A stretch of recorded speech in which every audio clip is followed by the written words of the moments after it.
Alrighty, folks. Today we're going to talk about school violence. Yes, we're not going to talk about everything in the textbook as usual. We're going to cover some of the things that I think deserve more discussion, but nonetheless, here we go. So we're moving into this phase now where we're going to focus on specific types of victimization. And we're going to look at some statistics. We're going to look at what research has shown in terms of causes and contributing factors. And then also we will consider some, prevention and those types of tools. And that's sort of going to be the overall formula for the rest of the content regarding victimology. So school violence, the textbook covers three topics: bullying, gang violence, and school shootings. However, for this video, we're only going to cover bullying and gang violence. At our university, at SUNY Oswego, we have a professor named Jackie Schuldecrot who does a lot on school shootings, and therefore most of you have likely already taken that class or will take that class for her. And as such, it would be redundant for me to go into school shootings too much. Moreover, there's also some additional content on Blackboard and in the textbook for you to follow. So today we're going to focus predominantly on bullying and gang violence. All right, let's do this. So, bullying, most of you have probably some sort of experience with bullying, whether you were bullied or whether you watched people get bullied or whether you were the bully. Yeah. I think I was bullied a lot. I remember bullying some people, but I was mostly bullied. And then when I came to the United States, I was bullied, but a lot of that, I would also say, I kind of brought some of it on myself. I had a knack in high school to provoke bullies. It was fun for me to do that, and then I would just deal with the consequences. And then it got to a point, I think senior year, bullies started leaving me alone, because they realized that I was just never going to stop talking. And, so I don't know. I could really take a beating in high school. I wasn't really much of a fighter. Like, I don't fight really well. I'm not good at punching people and stuff. But I'm good at taking a beating because I played rugby my entire life. I played rugby from the age of 6. All the way through to college. And so when you play rugby, you can really take a beating. And so getting punched and kicked and put in headlocks by bullies wasn't really a problem for me. You just sort of wait it out. They get tired. And I really enjoyed watching them get angry with me as I was getting a rise out of them. And then continuing, after they have made themselves tired beating me up, I would continue to talk, and they would sort of realize how futile it was.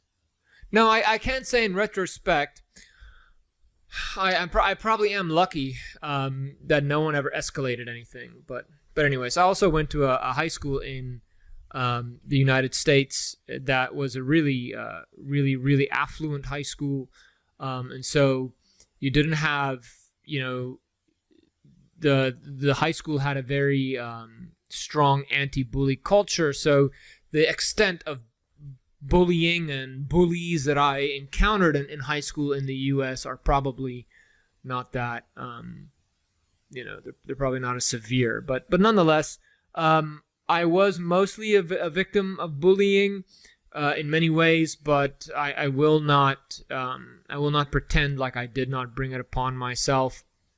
Now, just because I brought a lot of the flack that came my way upon myself, that doesn't mean that all victims of bullying, and actually that most victims of bullying, bring it upon themselves. So I just want to make sure that just because I'm using an example from my own personal life, where I brought the violence onto myself with my mouth that I could never silence, this is not the norm. Okay, many victims of bullying, are in a very tough spot, right? And they don't often bring it upon themselves. And so we're going to cover some of those things because there's some interesting research that's still not able to explain to us why victims of bullying are victims of bullying. We just found some correlations. But anyways, okay, so we'll get over that. But for now, if we were to consider all forms of school violence, so this is your gang violence, your bullying, your shootings, and all that. Some surveys, so we do these constant surveys through different types of researchers. We'll do them. Some agencies, like government agencies, will do some of these surveys where we try to figure out, how much school violence is actually happening. And so a lot of this is done through self-report surveys, victim surveys, and official police reports. We know that about 6% of students in like the high school level, right, are either threatened or injured with some sort of weapon on school property, right? So whether it's like a baseball bat or a gun or a knife or brass knuckles, right? We know that less than a quarter of students in the same age group have been in some sort of a physical fight at least one time in the previous in the previous year before they took that survey, right? And I think, when I was in high school, it was sort of considered a rite of passage to get into a physical fight. And this is, back when I was in high school. I'm sure it's not that way anymore, but, when I got into fights, I'd often lose. I think I've won one fight in my life. But I would I would lose, and like I said, I oftentimes bring it upon myself. But it was sort of considered, by the overall society at large, that it's boys fight, man. That's what boys do. Yeah. Anyway, so, but yeah, about a quarter of students have been in some sort of physical altercation, right? Same thing, these middle school, high school students, right, have been a victim of some sort of non-fatal crime at a school, right? And that's a lot of people. Now, there are lots of crimes that occur in school. A lot of these crimes are like assault, verbal harassment, stuff like that. And then about 65% of public schools have recorded one or more incidents of crimes amounting to about 2 million crimes. Now, I will say that if you look at previous waves of these data, these numbers are kind of going down, okay? Some of these numbers are going down while other numbers are going slightly up. But overall, I'd say we are making a dent in school violence. It is getting better, but only slightly. These numbers are still somewhat alarming, right? And about 5% of students, will say that they're afraid of being attacked at school. And so we're going to look at some of these data a little more in depth, and we'll try to explain some of it. But the problem is a lot of these correlations and stuff are difficult to find, like, what are the reasonings behind some of these things. But we just know that these correlations exist. We just cannot necessarily explain causation. Now, a lot of people, especially, again, when I was in high school, where, society was a lot more hard on things, or they were less sensitive to things. I say that's a much better way to iterate that. Bullying wasn't really that big of a deal. Teachers would let it happen. Everyone sort of saw it as like this normal thing. But over the last, I'd say, 2 decades or so, that whole vibe has changed, or it has started to change, right? But, bullying is a problem because back in the day, and this still is true today to some extent, we found that a lot of school shootings involved or were related to bullying in some way, right? And then we also found that when students are bullied, right, they are more likely to seek out and carry weapons, right? So the problem is when bullying occurs, it creates these issues where people are afraid and people are finding different ways to stick up for themselves. But that's the problem, is that bullying is like this precursor to just heightening tensions, right? And then when there's other factors involved, fewer social controls involved, right? People might start thinking more seriously about escalating the violence in schools. And that's why bullying is so important. And there are three types of bullying that I want us to focus on. Now, I understand cyberbullying is also something that we discuss, and we're actually going to talk about that later on in the year when we talk about cybercrime.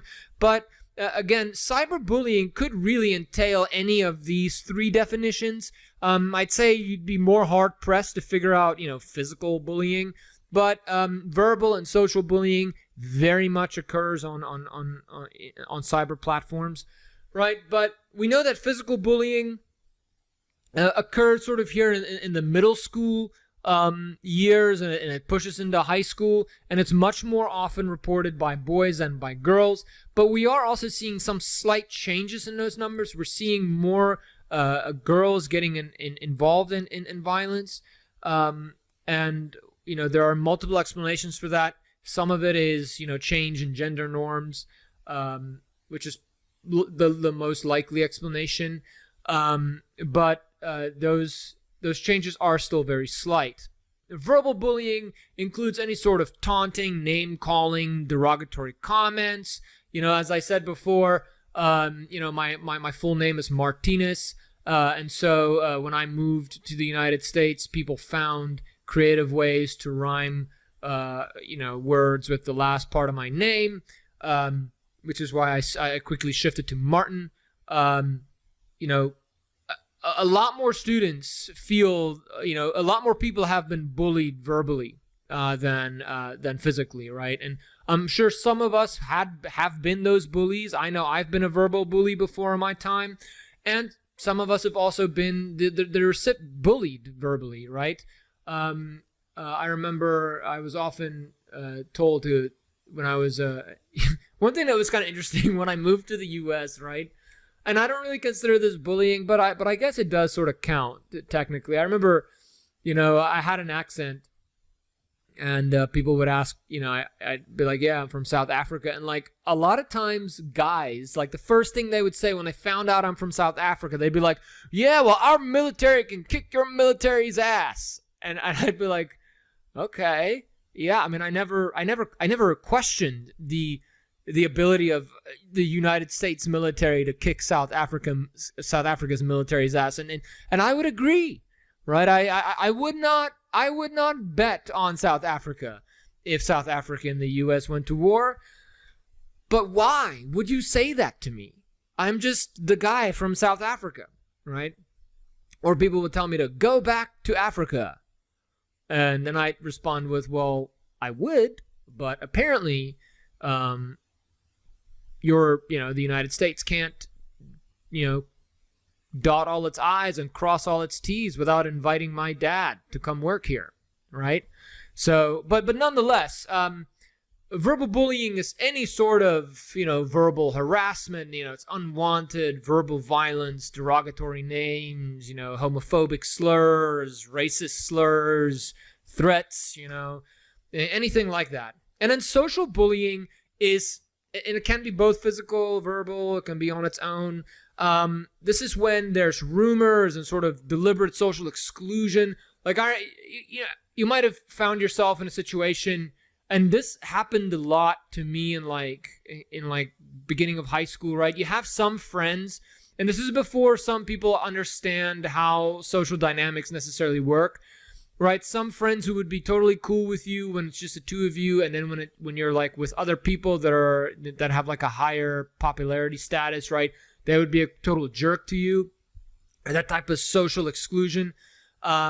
Or maybe people would spread rumors about you. There was all kinds of rumors spread about me. I participated in the spreading of rumors of other people, right? And those things sort of impact your social stature among other students, and that can be a big deal when you are young, right? I remember that stuff was a big deal to me when I was young, which is also why I have an American accent now, right? I remember that people made fun of my South Africanness, and so I sort of dropped everything that made me South African as soon as I could, right? I tried to be as American as I could in order to not be excluded from the social situations.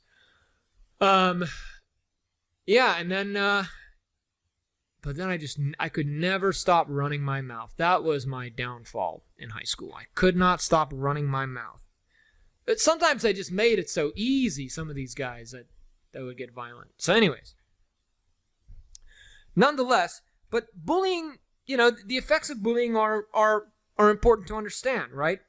When we look at those people who bully, right, they tend to experience academic problems, poor psychological adjustment, later delinquency, higher alcohol and drug use. They tend to be active sexually much earlier than average, right? And they're more likely to have some sort of criminal convictions later on in life. And most importantly, they're more likely to be involved in intimate partner violence when they're older, right?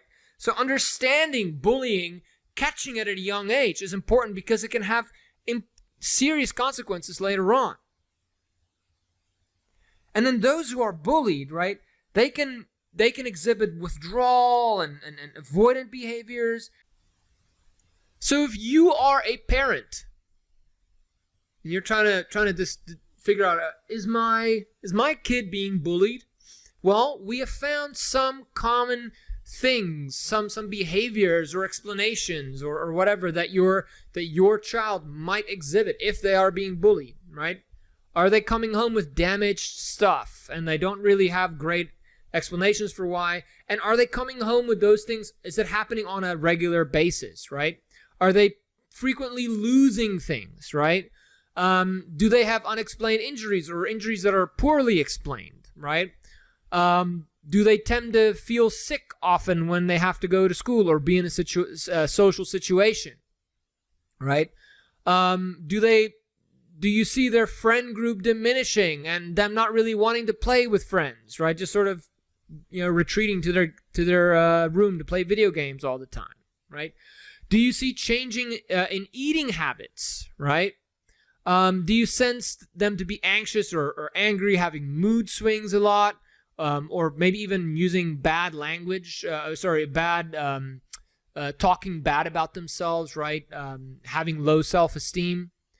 And do you notice them to be afraid of being in social situations?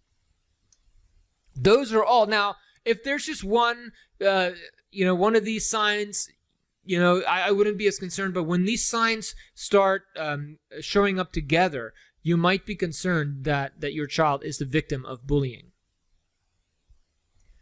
And so there have been some studies that have sort of tried to look at, what types of factors in the individual or the individual's environment contribute to their bullying. And for the most part, there's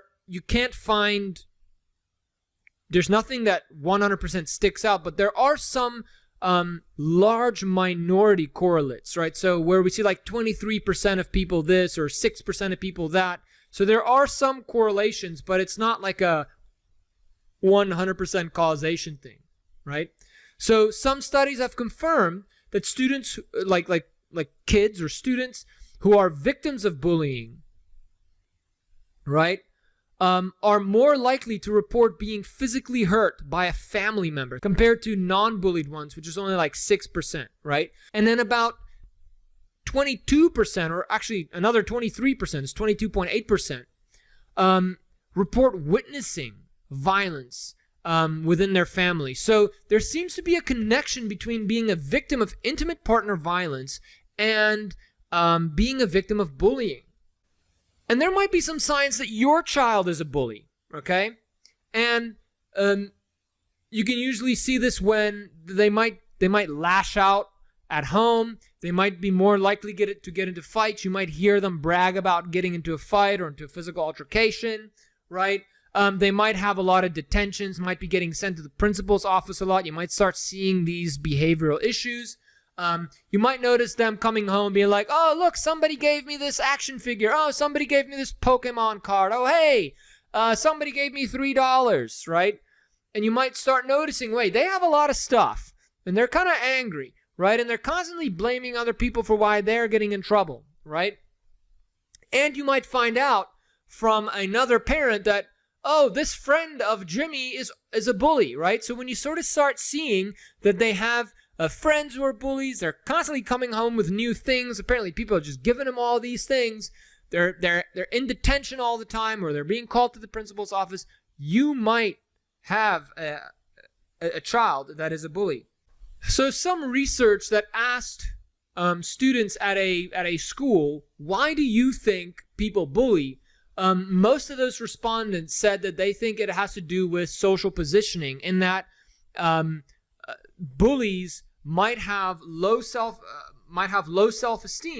or psychological problems, and therefore bullying was motivated by a desire for social positioning in order to protect themselves from exclusion, right?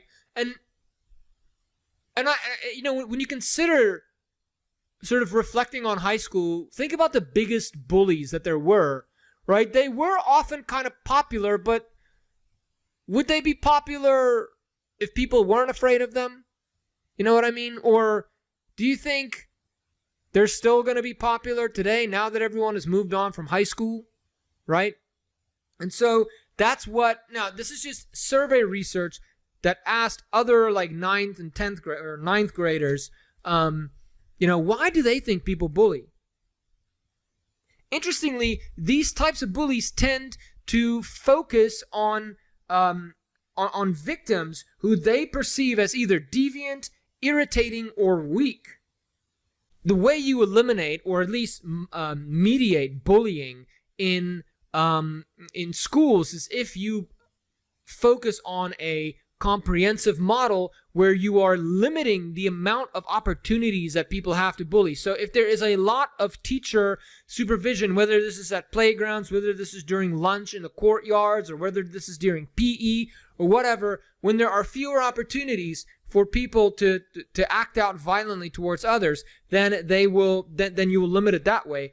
But that is not enough. When people are found, so for instance, like if a teacher sees somebody bullying someone else and they don't act on it, well, then it doesn't work. So whenever somebody is found to be bullying, they need to be identified and they need to be taken to the principal's office and disciplined each time. Because when discipline is consistent, when people are getting caught, right, it starts being more consistent with that deterrence theory paradigm.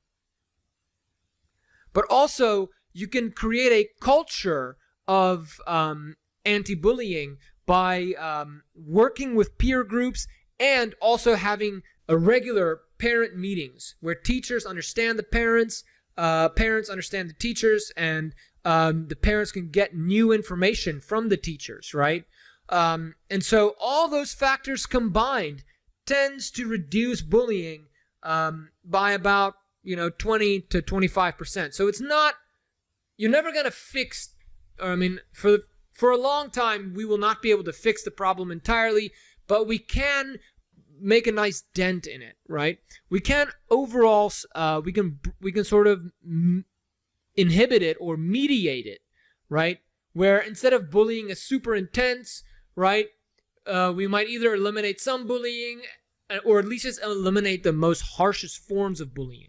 Another form of violence that spills into the schools is gang violence, and this is especially among youth gangs. Now, gangs have been a part of American history since the 1800s, right? And it all started in New York. And if you haven't already, I implore you to watch the movie Gangs of New York. It's a great movie, but nonetheless, but what happens is when you are in a position where you have limited access to, what's considered normal or appealing jobs, right? When You have a bunch of free time that you don't do pro-social things, right? When there's not enough supervision, when your mom and dad are both working, or whether you're in a single family household and your mom's working 3 jobs just to keep food on the table, right? Where you in situations like that, and where there's a place where people can congregate in a well-defined neighborhood, you are more likely to see youth gangs popping up than not.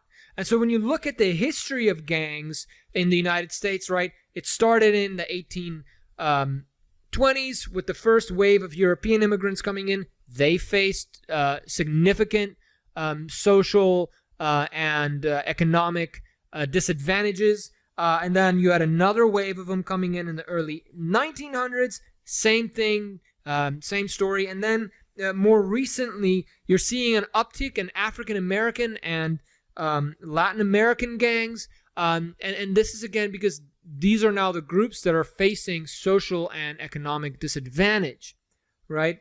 And so when you're in that position, opportunity, you start looking elsewhere, right? And I think it's clear that no matter who you are, if you're in that position, you're going to start looking around for other opportunities to survive. Now, if we look at sort of the prevalence of gangs, we see a lot more of them in major cities, right? And there's about in the United States currently there's about 28,000 gangs that comprises about 731,000 gang members, but we don't actually know how accurate these numbers are because these are based in police reports or self-report studies, and so these numbers are just basic estimates. Victims of gang violence tend to live near the perpetrator. They very much like domestic violence victims. The thing is, right, like if I am the 3rd Street gang in Oswego, right, I am going to probably have more interaction with other people on 3rd Street, right? And so that's how that works, is you just move to a neighborhood and all of a sudden there's a gang that's operating things in your neighborhood. You're going to be subject to their violence, right? Oftentimes, victims of gang violence are seen as contributors to the crime. So this can be because maybe a gang attacked another gang, right? Or maybe a gang is shaking down a drug dealer in their neighborhood, right? Or maybe the gang decided to beat up a group of people who are fighting back, right? So oftentimes, the victim of gang violence is seen to be a contributor to the crime, whether that is rightfully so or not.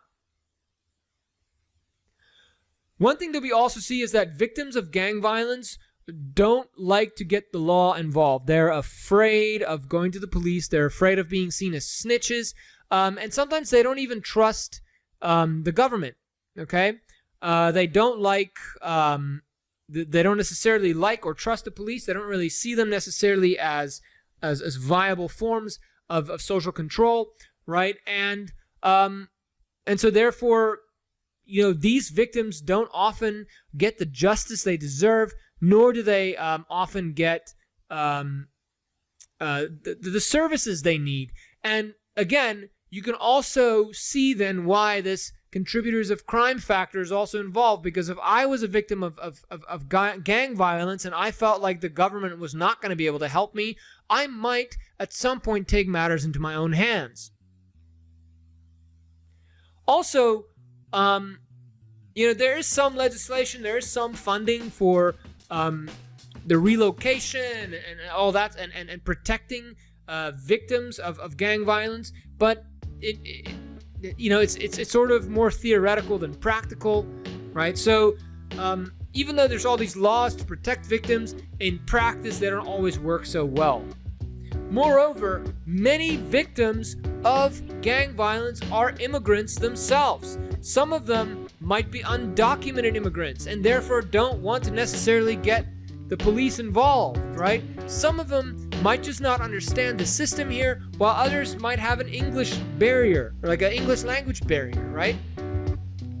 Other times, there might be cultural norms and mores that just include a general distrust of the government, right? Snitches get stitches. You don't snitch, right? And so people can't get the help that they need, right? So victims of gang violence, it's somewhat difficult for us to know exactly who they are and what they all endure, but even though there's all these opportunities to help them and their services out there, they don't often get to the people who need them. And these victims are in a particularly tough spot in that they cannot always seek or receive the help they need. And so this gang violence often pours into the schools, right? Alrighty. So that concludes our video for today. If you have any questions or concerns, email me. Otherwise, as usual, chill vibes.